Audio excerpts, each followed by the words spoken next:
Welcome back, Rebel fans. You're listening to another episode of the Rebel Talk presented by the Rebel Walk. I'm Cam Wicker, and as always, I'm here with Zach Moreth. And today we're doing something a little bit different. We're going to try to start bringing you guys a little bit of highlights of just positional group rooms of Ole Miss football as spring continues to approach. I think March 18th is the first week of spring practices. So, if you're in school right now, if you've got a kid in school, you know that's after spring break for Ole Miss. So, coming weeks here for Ole Miss football coming up. I know we're in the heat of basketball right now with March, and we're in the heat of baseball season as SEC play comes up. But a lot of people want to know what these rooms are gonna look like come spring, especially come fall. There is going to be a portal window once the spring is over that Kiffin and all the other guys can go join into and bring a couple guys in. I'm sure this room that we're going to talk about today will probably see some more guys come into this room throughout the portal season. But today we're going to start it off on the defensive side of the ball, and the next one will go more into the defense, maybe linebackers or D-line. But today we're going to start with the defensive backs. And just right off the bat, Zach, you lost Trey Amos. You can't really replace Trey Amos. He's pretty much solidified himself as a late first-round pick, early second-round pick since that combine spot. And that's kind of the question right off the bat that you're trying to answer this season is who's going to be that guy that steps up. And there's a lot of names you could throw out there. Specifically, Jalen Braxton from Arkansas is the guy that you went and got in the portal. Highly ranked guy, highly touted coming out of his freshman year of Arkansas where he got LACC honors by the coaches polls. So, Jalen Braxton could be one of those guys, but we'll list off some more guys for you here to come in a second. But first of all, Zach, I just want your overall thoughts of this DB room right now. Yeah, in a way, Cam, I'm a little bit concerned, and this is just because, naturally there's a huge roster turnover between, if you go back and look at some of those guys like John Saunders, Trey Washington, Kennedy transfers to Oregon, and despite people not liking Kennedy, he knew Pete Golding's offense. He played under it. He experienced it when he was injured the year before, and then he played in it this year. And obviously, Trey Amos kind of led that group. Like we've said, he's going to be an NFL guy easily. But even with all that veteran presence and all that talent, Ole Miss football allowed 237 passing yards a game, which ranks 91st in the country. Kentucky, Alabama, Miami, Tennessee, LSU, Texas, Ohio State. Teams like that, which is weird to say Kentucky, don't know how they got up there, but those are the following teams who, I noticed when looking at the list that allowed less passing yards per game. And a lot of them had really successful seasons, including Texas and Ohio State, who obviously Ohio State won the whole thing. Notre Dame was up there as well, but Texas led the SEC, should have probably won the SEC and, played as a Final Four team in college football playoffs. So if Ole Miss has that veteran group led by a first or second round guy and they're losing all of them, it concerns me a little bit. And to go even further than that, Cam, Ole Miss is facing Taylon Green, who is not a great quarterback, but has a lot of potential between, the ground game that he has and his arm strength as well of Arkansas. Garrett Nussmeier is coming to town of LSU. John Mateer, who is the Oklahoma quarterback, he transferred from Washington State. That kid can sling it. And then Lenore Sellers and DJ Lagway, those are veteran guys who are looking to do what Jackson Dart did in his final year of college. They're looking to get their names up and running into NFL draft picks, and they're going to be slinging it all around the yard against Ole Miss. So, yes, there's a lot of potential in this group, a lot of young guys and transfers, but there's got to be one or two more portal additions, in my opinion, to complete it, give them a chance to be, competitive like they were last year. Absolutely. I think being in the SEC, you have to have a good secondary. It doesn't mean you have to have a good secondary all the way through, but you got to have at least 3 to 4 guys that you can rely on that can rotate in just in the corner spot, it seems like nowadays. If you got 2 reliable safeties that can play the whole game, that's good. Ole Miss kind of had that last year with John Sanders and Trey Washington, who played every down, it seemed like. But if you don't have a guy behind Trey Amos, it's kind of hard to work with when you're playing teams like Texas, like Georgia, like Alabama, like DJ Lagway and Lenore Sellers. When you're playing those elite quarterbacks in the SEC, and it seems like they keep coming in more and more. You mentioned Mateer joining Oklahoma, and some other guys around the SEC have also joined from top schools or just top overall prospects in the portal. It's going to be a tough year for Ole Miss in the secondary if they can't add a couple more guys. But like I said earlier, luckily there's going to be another portal spot open where they can go try to add in a couple more guys. And I think that's definitely going to be a spot where Ole Miss kind of looks into once that portal window opens. So that leads me to just the returners that on this team from last year. Not a lot when I was looking at this offense. I'm listing off the scholarship returners. So if you guys know any of the walk-on returners, I did not list them on this, but I'm listing the scholarship returners for this team because, I mean, it's going to be a weird thing next year with college football. There's going to be so many teams that have over 100 roster spots with the expansion of this roster and the revenue sharing and stuff like that. So there's going to be so many guys that you didn't even see in the recruiting cycle that just on the roster for Ole Miss, maybe Right. not a scholarship spot. But these are the returning scholarship players right now. TJ Banks, they're really high on him, a sophomore from Tuscaloosa, Alabama, came in 2 years ago now, I believe, came in last year and was pretty solid as a freshman. Chris Graves Jr., we know we've seen him in the past couple of years. Pretty exciting first year, and there's a little bit of playing time he got at the end of the season once he became eligible. Didn't really show a lot for us last year, but we'll see what he can do as he's thrust into a bigger role this year for Ole Miss. Cedric Beavers, he was a JUCO guy, joined last year, didn't really play much other than special teams. Katrevrick Banks, he's a redshirt freshman, and then Pat Broomfield, also a redshirt freshman. Those are the cornerbacks returning for this team. And then out of the safeties, Nick Cole Jr., Shamar Darden, redshirt freshman, Anthony Robinson III, redshirt freshman, and Andy Jaffe, sophomore. So, I mean, those are only the scholarship players returning in the defensive back room for Ole Miss. Doesn't seem like it's a lot. I mean, I know some of you guys probably know a lot of those names, but there's definitely some guys out there that don't really – those names don't ring a lot of bells for them. Yeah. Shots to those guys that I just listed off, but I mean, none of those guys really got a ton of playing time last year for this Ole Miss team. Obviously, TJ Banks and Chris Graves are probably the most recognizable names that you can see in there, and those guys will probably be into that starting role. And I'll talk more about TJ Banks here in a little bit because I really think he's got a lot of potential to be a good corner in this league. He's definitely got that Trey Amos type size. But out of the returners, Zach, I mean, who kind of stands out for you? Yeah, well, the first thing I want to say is, just like you said, Cam, for the average listener, not average, but someone who isn't consumed by Ole Miss football like we are in media, I don't know if you would know any of those names. So again, it just goes to show that, hey, like the 2024 team, I don't think there were many players that weren't seniors that played. So this group is full of young guys who have a lot of years of eligibility.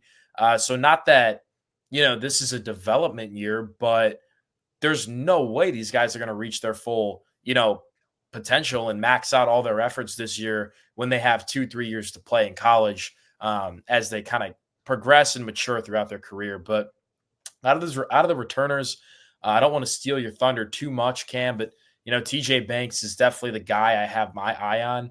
We saw him, I think he played a good bit against Duke, I want to say, in that Gator Bowl. Got some reps there when Ole Miss went up by a little bit. But he looks the part. He's 6'1", very lengthy, 190. Cam said it. The Trey Amos comparison seems really good, with a ceiling to play in the NFL as well. But Cedric Beavers is another guy. He was a physical, kind of Jaden Kennedy-style player in junior college. He got injured before the season last year. Never really fit into a role. But look, spots are open. So guys like that, guys who have high ceilings and who are coming back and haven't had a chance to prove themselves, now's the time. Between those two guys, I'm curious to see what steps Beavers takes if he finds himself on the field at all, and how TJ Banks can kind of establish himself as the one, maybe 2 or 3 guy in that cornerback room. Absolutely. I do have Cedric Beavers kind of highlighted there too as kind of a guy to watch. But obviously TJ Banks is really that guy that really just coaches and other players have talked about the most, I feel like. Even Trey Amos during his combine interviews was mentioning some guys that he expected to break out. He mentioned Chris Graves. He mentioned TJ Banks. And it seems like when you talk to coaches on the team, whether it's Pete Golden or Lane Kiffin, and you ask them about TJ Banks, they seem pretty excited about TJ Banks. So I'm excited to see what they're going to do with him this year, whether he's going to be starting cornerback in that CB1 spot because he knows this defense, or you automatically thrust Jalen Braxton into that. And that brings me to the newcomers for this team. Not a handful of transfers so far for this DB room. Only 4 right now for this Ole Miss team in the transfer portal. And then Antonio Kite did not arrive to campus yet. He's supposed to be arriving in the summertime. We'll have to see how that goes. But Antonio Kite is one of the only transfers that didn't really arrive to campus yet for Ole Miss. Jalen Braxton, like I mentioned earlier, he's from Arkansas, came out of Frisco, Texas when he came out of high school. pretty highly touted guy, all SEC honors coming out of his freshman year from the coaches poll, like I mentioned earlier. I believe he has a brother playing at Marshall right now. I think his name's Braylon Braxton. Also, I think he plays in that DB room over there. So he's got some football genes in his family. He's a bigger guy too, kind of with that Trey Amos type build too. So he's got the SEC size, and I think Jalen Braxton could be that guy thrust into this role. Other guys in this team that was added to this team in the offseason, Sage Ryan from LSU. I know a lot of you probably remember that name. Just seeing LSU play, whether you play the video game with LSU or you watch LSU, Sage Ryan seems to be a name that pops up pretty often in that starting role for them. Hometown guy at LSU, but now transferring over to Ole Miss this past offseason. And then Kapina Gushikin from Washington State. He's from Maui, Hawaii. Me and Zach were talking about this guy before the podcast. I think this guy's going to be legit. I think he's really downhill type of a safety where he's going to come up and make some tackles. I saw one clip where he's played in UCLA last year. He put the boom on one of those receivers, and that kind of got me hyped up when I saw that video about him. But I think he's going to be in that Trey Washington type role where you're going to expect him to man the secondary a little bit and be that high IQ guy back there. And then as far as the freshman goes, we got Mason Dunn from Tupelo. He was a highly touted prospect coming out of high school. I'll talk about him coming soon. And then here's some of the guys. Oh, also MJ Preston. He's also on campus. Mason Dunn and MJ Preston are the only two DBs that arrived at campus early in that early window coming in the spring. And here's some of the guys that aren't coming until the summertime. We got Cortez Thomas, Darian Clardy, Keon Young, and Dante Core. And some of those guys I think could be thrust into that role, especially Young and Clardy. I think those two guys, I mean, especially Clardy, I mean, you kind of pushed for him to come to Ole Miss out of high school. And if he landed here and said that he wanted to be here, I feel like he's going to try to push himself into one of those roles. But out of those newcomers, Zach, who kind of stands out for you? Yeah, I want to piggyback a little bit off those two guys, Ladarian Clardy and Keon Young. They both, chose to left the state of Florida. They had interest from quite a few Florida schools, decided to trust Pete Golding and come to Ole Miss. And with that being said, I expect them to get playing time this year. It's kind of the moral of the podcast, but there are spots that need to be filled, and it's simply put. So the guys who come in who are going to be competitive and bring the energy like these freshmen probably will are going to end up playing. And both of them are around 6 feet, 175, 180 pounds. You probably get them up to 185 by the fall. And there you go. That's an SEC build right there. Very competitive high school football in Florida.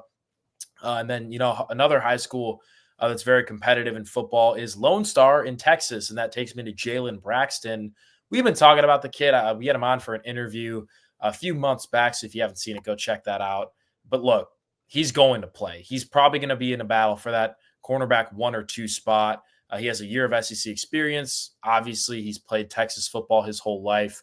A very competitive, physical-styled kid who has 3 years of eligibility. So he redshirted last year, for those who don't know. He's probably going to be at Ole Miss for, I don't know, at least 2 until he gets drafted into the NFL.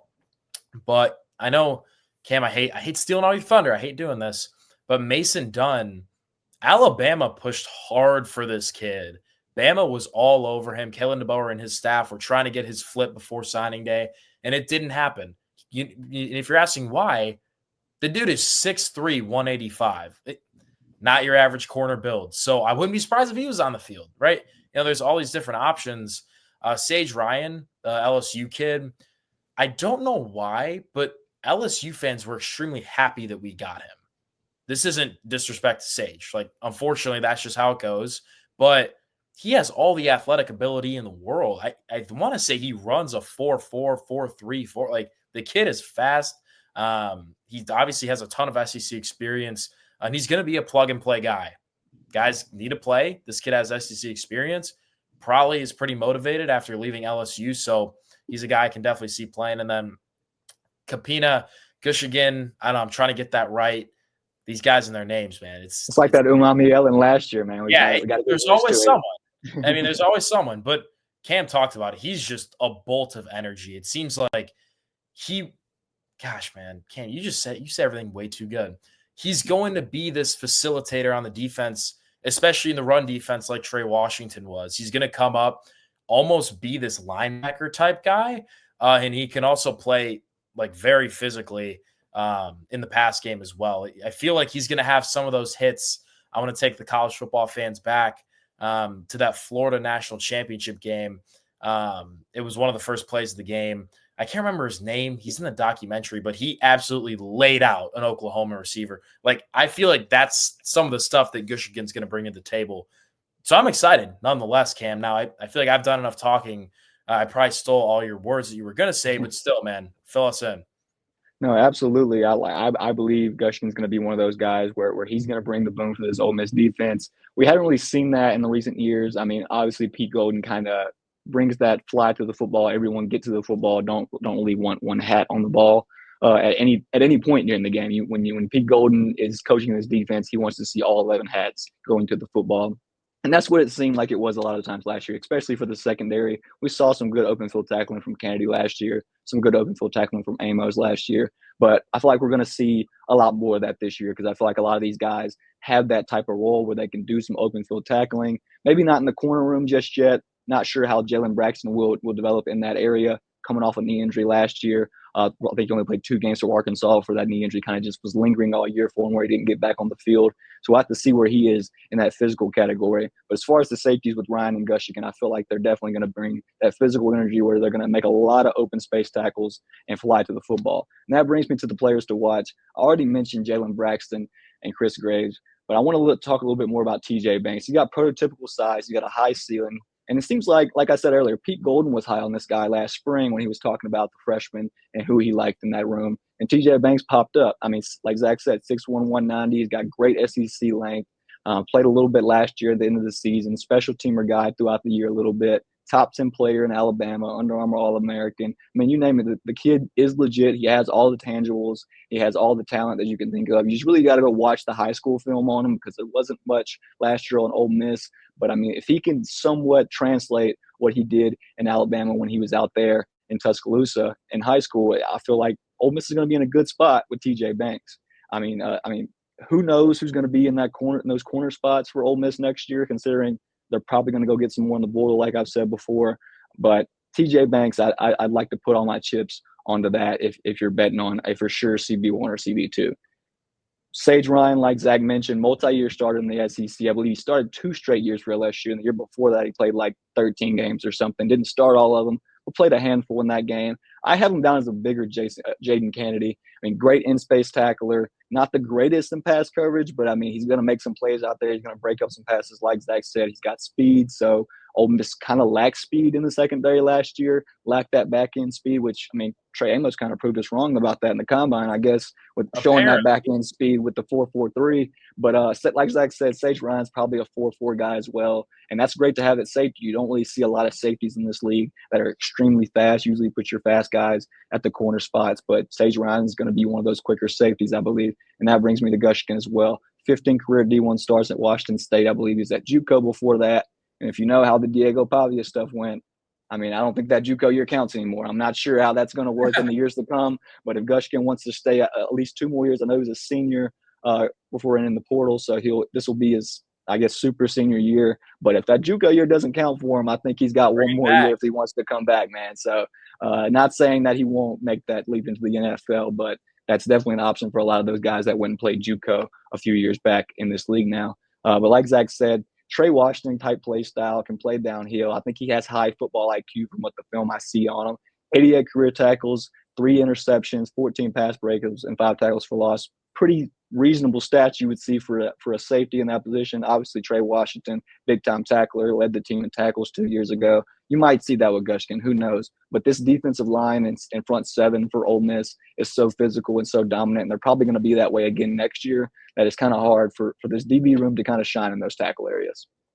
I will say this. It's the last thing I got on this position group, Cam, but between Mason Dunn, Keon Young, and LaDarian Clardy, those 3 freshmen, I firmly believe one of them will either be in the starting rotation or the second team rotation by the time, we're full force into football season. I don't see any way you can keep 3 guys with their athletic ability off the field. And quite honestly, with, the competitive nature in all of them, it might be more. But that's kind of what I'm going with this. Like Cam just hit it on the head. Jalen Braxton, Chris Graves, TJ Banks, Gushigan, and Sage Ryan are probably going to be your guys, your 3 corners and your 2 safeties to start. There might be another pickup from the transfer portal. I had said it in the beginning, but you probably need that. But those three freshmen, there's no doubt they're going to make an impact this year, next year, and hopefully the next after that. Absolutely. And I told Evie, our boss Evie today, shout out to Evie Van Pelt, told her today that I believe Mason Dunn could be that guy that's a freshman that's thrust into a big role just because of the size and the length. And he was sought out by Bama. I believe he was 109 in the country rated, number 7 in the state of Mississippi. So a big time get for Ole Miss in this portal. In that recruiting cycle, I believe he was pretty higher up on the top prospects that they got, other than the guys like Caleb Cunningham and Devin Harper. That Devin Harper already on campus. Caleb Cunningham coming later in the summertime. But Mason Dunn, I'm pretty high on Mason Dunn, and then Antonio Kite as well. If he can get to campus here at Ole Miss, I mean, if you can watch the film on Antonio Kite, you can go and see that he returns some kicks every now and then. I think the guy's got 4.3 speed, and that's what you need at corner, whether he's CB2 or CB3. Having a guy who's got 4.3 speed, there's definitely some guys in the SEC that he's going to need to keep up with. And if Ole Miss doesn't have a guy like that, it's going to be tough showing next year in the secondary because you're playing a lot of good quarterbacks. I mean, it's going to be a tough year for this Ole Miss secondary if you don't go add a couple guys. I think so, Zach. You got to be ready to go, man. And to me, this can't be a situation like 2 years ago when you play, an LSU and Alabama and you get absolutely torched in the secondary. You got to be able to compete with the big dogs out there. Even DJ Lagway, he got us a little bit last year. It's got to be on a consistent basis. You got to bring the energy. In my opinion, with the young core that's centering this secondary group, it's entirely possible. But at the same time, you probably need to go get a couple more guys. Let's get some more experience in this room, get some leaders in here, and, shock the world a little bit. Cam, why not? Why not? I mean, Simmons said it earlier, like in the year after all that season ended or whatever, taking the picture of Ohio State on the field. Mark his words, he'll be there. If he can get some more help around them, I mean, this Ole Miss team, they lost a lot. Yes, they did, but they gained a lot as well. And if they can fill in some few more weak spots, I think they'll be all right. And I'll leave you guys with this question that I think could be true, could not be true. We'll have to maybe revisit this again in the summertime after that portal window closes. But is this the weakest room on the team? I mean, this is what everyone's kind of questioning last year going into the offseason. You're still kind of questioning it now. Is this the weakest room on the team right now? I think there's some truth to that. We'll have to see it when the spring comes. We'll keep you guys updated when we get into these practices and see what these DBs are looking like against one of the best arms in the SEC and Austin Simmons, who could be carving them up come springtime. and if that happens, I mean, what do you do? Do you look at Austin Simmons and go, well, we have one of the best quarterbacks in the SEC, or do you look at your defense and go, we got to go get some guys? So there's some questions to answer for Pete Golden and that Ole Miss defense. But I think it's going to look good coming into the spring, and we'll have to see how that goes. I think that's all we got for you guys today, though. So make sure to subscribe to the Rebel Walk YouTube channel, like this video to keep up with all the other videos that we keep uploading with this podcast. Subscribe to us on social media, Zach and I. Follow the Rebel Walk as well. And with that being said, thank you guys for tuning in, and make sure to check out the rebelwalk.com for all your Ole Miss sports needs.